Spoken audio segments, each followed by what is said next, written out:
దేవతలు రాక్షసులు ఒకరి పట్ల ఒకరు ఈర్ష్యా ద్వేషాలతో చాలా కాలం గడిపారు. అసురుల రాజు శుంభ అద్వితీయ పరాక్రమాలు చూపించి దేవతలతో తలపడి వారిని ఓడించి స్వర్గం నుంచి వారిని తరిమేశాడు.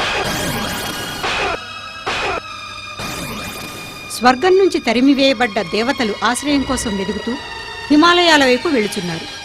వారిని చెండముండ వెంబడిస్తున్నాడని దేవతలకు తెలియదు. చివరకు దేవతల సమూహం పర్వతంపై ఒక ఎత్తైన ప్రదేశం చేరి ఆగిపోయిందక్కడ. ఆకాశం వైపు చూస్తూ ప్రార్థిస్తున్నారు. దేవి మాతాదేవి దుర్గా రక్షించు, మమ్మల్ని రక్షించు. మహిషాసురుణ్ణి ఎలాగైతే వధించి మమ్మల్ని రక్షించావో అదే విధంగా నేడు శంభుడు నామధారైన రాక్షసుడి నుంచి మమ్మల్ని కాపాడు తల్లి, మమ్మల్ని కాపాడు. సమస్త దేవతా గణాలు దేవిని ప్రార్థిస్తున్నారు. శక్తి స్వరూపిణి దుర్గను ఆహ్వానిస్తున్నారు.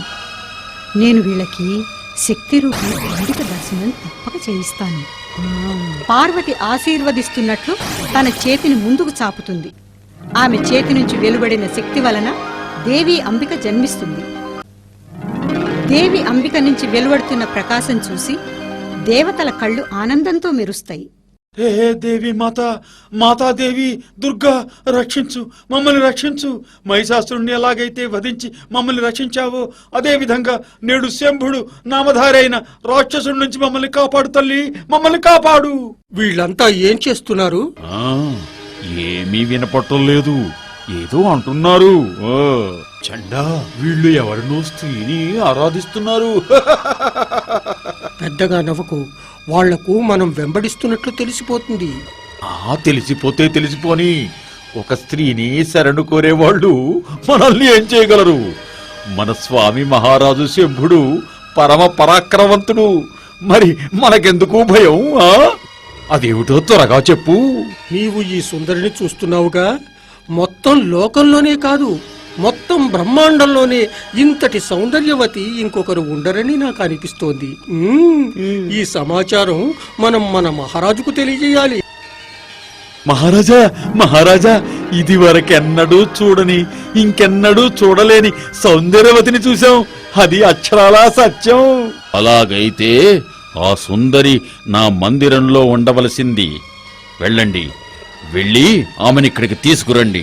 ఓ రూపవతి, నీ వంటి సుందరి ఈ బ్రహ్మాండమందు మరొకరుండరని మాకు తెలుసు. ఇంతటి సౌందర్యాన్ని పొందే పురుషుడు మహాశక్తిశాలి ఉండాలి. అందువలనే మేము మా స్వామి అసురపతి శంభుని ఆదేశం ప్రకారం ఇక్కడికి వచ్చాం. అతని ఆదేశానుసారం నీవు ఇప్పుడే అతని మందిరానికి రావలను. అలాగా? ఎందుకు? వివాహము చేసుకున్నటకు దేవి. వివాహమా? కానీ వివాహం చేసుకున్నటకు నాకు కొన్ని నియమములున్నాయి. చెప్తాను. యుద్ధంలో నన్ను ఓడించిన పురుషుడినే నేను వివాహం చేసుకుంటాను. ఇది నా నిర్ణయం. రూపవతి, నీ చేతుల్లో ఖడ్గము కత్తి ఉండటం నీకు శోభనివ్వదు. నీవు మా స్వామిని వివాహం చేసుకుని సుఖముగా జీవించడం ఎంతో ఉత్తమం. మాటంటే మాటే. మీ స్వామి నా మాటను లక్ష్య పెట్టకపోతే నేను అతన్ని వివాహం చేసుకోజాలను. నీవెంత మూర్ఖంగా మాట్లాడుతున్నావు? దేవతలను ఓడించి స్వర్గలోకాన్ని కైవసం చేసుకున్న అసురపతి శుంభుడు మా స్వామి, అది తెలుసుకో. నా ఈ నిర్ణయం మూర్ఖత్వం అయ్యుండొచ్చు, కానీ నేను మాత్రం నా నిర్ణయాన్ని మార్చుకోను. నన్ను ఓడించిన తర్వాత మీ స్వామి నన్ను వివాహం చేసుకొనగలడు. వెళ్ళండి, వెళ్ళి మీ స్వామికి ఈ విషయం తెలియజేయండి.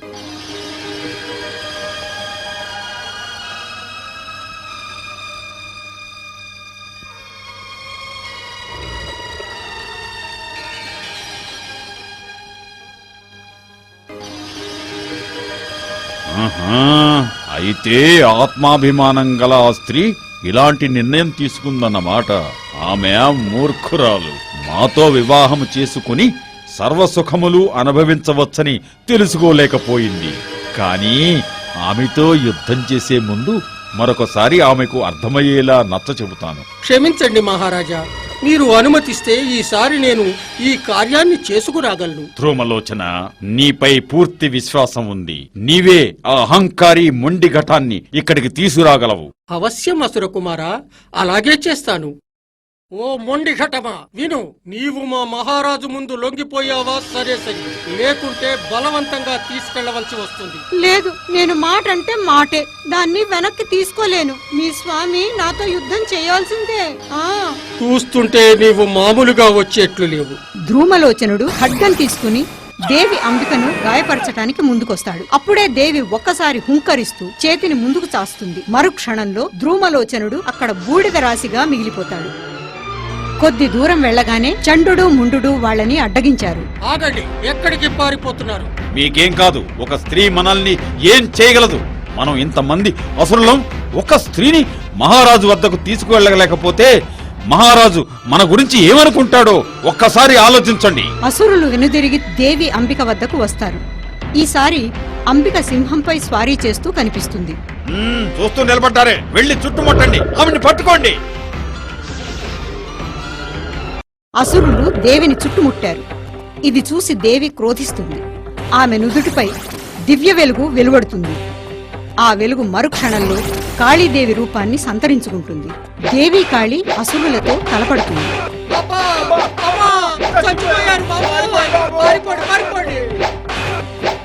ఈ స్త్రీని అడ్డుకోకపోతే మనమంతా చావాల్సి వస్తుంది. రండి, ఈమెని కట్టడి చేద్దాం. వదండి. దుష్టురాలా, నిన్ను వదిలేది లేదు.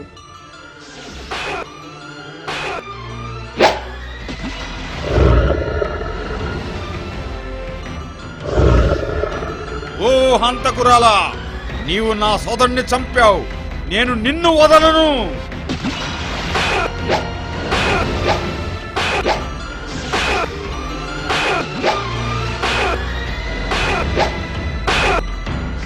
మహాకాళి అతడిని కూడా చంపేసింది.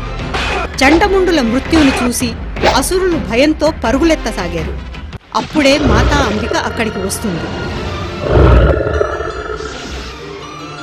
పారిపోయారా?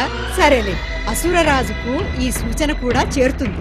దేవి, చండముండుల్ని సంహరించటం వలన నీవు ఇక చాముండి అనే పేరుతో ప్రసిద్ధి చెందుతావు. ఏమిటి, ఒక స్త్రీ ఇంతటి దుస్సాహసం చేయటమా? ఆమె ఒకరు కాదు, ఇద్దరు కాదు, ముగ్గురు మహాపరాక్రమవంతులైన వీరుల్ని మృత్యుబడిలో నిద్రపుచ్చింది. నిశుంభ సోదరా, ఇది అశుభ ఘటన. ఈ సంగతి తెలిస్తే ముల్లోకాల్లో ప్రసిద్ధి చెందిన మీపై మచ్చపడుతుంది. ఆ మొండి ఘటాన్ని అహంకారి స్త్రీ తల నరికే వరకు ప్రశాంతంగా కూర్చోలేను. దేవీ కాళి మరియు దేవి అంబిక సింహంపై స్వారీ చేస్తూ పర్వతాలపై నుంచి కిందకి దిగి వస్తూ ఉంటారు. ఇంతలో శుంభుడు తన సైనికులతో వారిని చుట్టుముడుతుండగా అంబిక, దేవి కాళి ఒకరినొకరు చూసుకొని చిరునవ్వులు చిందిస్తారు. వెంటనే మరో నలుగురు దేవతలు ఉత్పన్నమవుతారు. వీరు చండిక, వైష్ణవి, మహేశ్వరి. దేవి, చండికే, ఈ అసుర సైన్యాన్ని సర్వనాశనం చేయటానికి మాతో కలువు. మాత బ్రహ్మణి, పరమపిత బ్రహ్మ యొక్క తేజంతో ఉత్పన్నమైన దేవి రా, నీకు స్వాగతం. త్రిలోకపతి విష్ణువు యొక్క తేజస్సుతో ఉత్పన్నమైన దేవి వైష్ణవి, కైలాసపతి మహేశ్వరుని తేజంతో ఉత్పన్నమైన మహేశ్వరి, రండి, మనమందరం కలిసి అసురుల్ని సంహరిద్దాం, నాశనం చేద్దాం. అసుర సైనికులారా, ఈ మాయావి స్త్రీలను చుట్టుముట్టండి.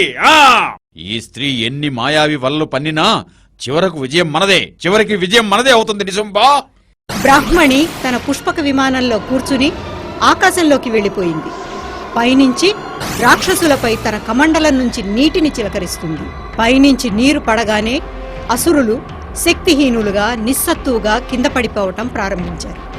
ఇది చూసి మిగిలిన అసుర సైన్యం చెలోకి వచ్చి నిలబడిపోయాడు. తిరిగి పందల్లారా, సిగ్గుపడాలి మీరంతా. తిరిగి పందల్లారా, సిగ్గుపడాలి మీరంతా. ఒక స్త్రీకి భయపడి పారిపోతున్నారా? వెనక్కి రండి, పోరాడండి. అప్పుడే అంబిక ఇంద్రుని వజ్రాయుధ శక్తిని ఉపయోగించి రక్తబీజుణ్ణి గాయపరుస్తుంది. గాయపడిన రక్తబీజుడు నేల మీద పడిపోతాడు. అతడి నోటి నుంచి రక్తం కారుతుంది. సోదరా, ఇంద్ర వజ్రశక్తి ఉపయోగించి మన అతి పరాక్రముడైన రక్తబీజుని గాయపరిచింది. ఇదే ఆ మూర్ఖురాలు చేసిన తప్పు. రక్తబీజుడు ఒక్క రక్తపు బొట్టు నుండి ఒక్కొక్క రక్తబీజుడు జన్మిస్తాడనే రక్తబీజుడి వరదానం గురించి ఈమెకు తెలియదు. రక్తబీజుడి నోటి నుంచి క్రింద పడిన రక్తం నుంచి కొత్త రక్తబీజులు ఉద్భవిస్తూ ఉంటారు. దేవతలంతా ఆశ్చర్యంగా ఒకరినొకరు చూస్తూ ఉండిపోతారు. అందరూ కలిసి రక్తబీజునిపై దాడి చేస్తారు. కానీ నేలపై రక్తం పడగానే మరో కొత్త రక్తబీజులు ఉద్భవిస్తూనే ఉన్నారు.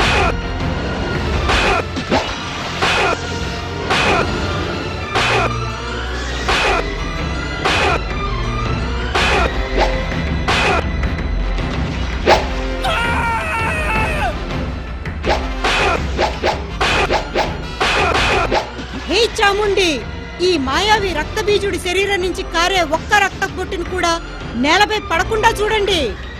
అవశ్యం ఈ కార్యం నాపై వదిలేయండి. ఒక్క బొట్టు కూడా నేలపై పడకుండా నేను చూస్తాను. ముగ్గురు దేవతలు కలిసి రక్తబీజుడిపై తలపడతారు.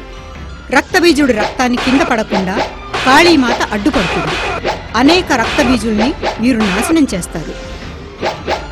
నిశుంభ, వీళ్ళు రక్తబీజుడి అస్తిత్వాన్ని సమాప్తం చేశారు. ఇప్పుడేం జరగబోతోంది? నేను వీళ్ళని మృత్యువు చెంతకు తీరుస్తాను. రక్తబీజుడు మాతా చండికపై దాడి చేయబోతాడు.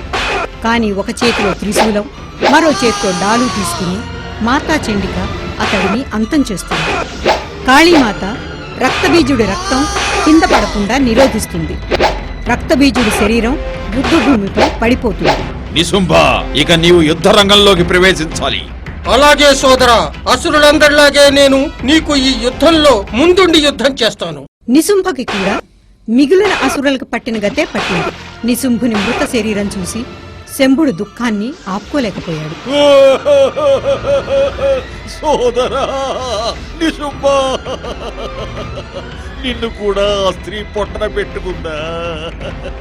ఇప్పుడు నేనేం చేసేది? దుష్టురాలా, నీవేమనుకుంటున్నావు? ఇంతమంది సహాయం తీసుకుని నన్ను జయిస్తాననుకుంటున్నావా? నిర్దయుడా శుంభ, నీ సోదరుణ్ణి, నీ సేనాపతులని మృత్యువు చెంతకు చేర్చింది ఇంకెవరో కాదు, నేనే. నీవు చూసిన రూపాలన్నీ నావే. అప్పుడే అన్ని రూపాలు దేవీ మాత దుర్గలో లీనమైపోతాయి. ఇదేమి చమత్కారం! కానీ నేను ఈమె మాయలో పడను. నీవు ఎవరివైతేనే రా, నాతో ఇక్కడ ఆకాశం భూమికి మధ్యలో యుద్ధం చేయి. రా! అసుర రాజా, నేను దుర్గన్, నీతో యుద్ధం చేయటానికి అంగీకరిస్తున్నాను. శుంభుడు ఆకాశంలోకి ఎగురుతాడు. ఇద్దరి మధ్య భయంకరమైన యుద్ధం జరుగుతుంది. 4-5 వేటులకే శుంభుడు నేలపై పడి మృత్యువు పాలవుతాడు. ఆకాశం నుంచి దేవతలు దుర్గపై పూలవర్షం కురిపిస్తారు. ఏ మాతా దుర్గా, మేము నీకు ప్రణామం చేస్తున్నాము. ముల్లోకాలను జయించి భయక్రాంతులను చేసిన చండ ముండ నిశుంభ శుంభల్లాంటి అసురులను నాశనం చేశావు. ఈ విధంగా తిరిగి ముల్లోకాలలో శాంతి స్థాపన జరిగింది.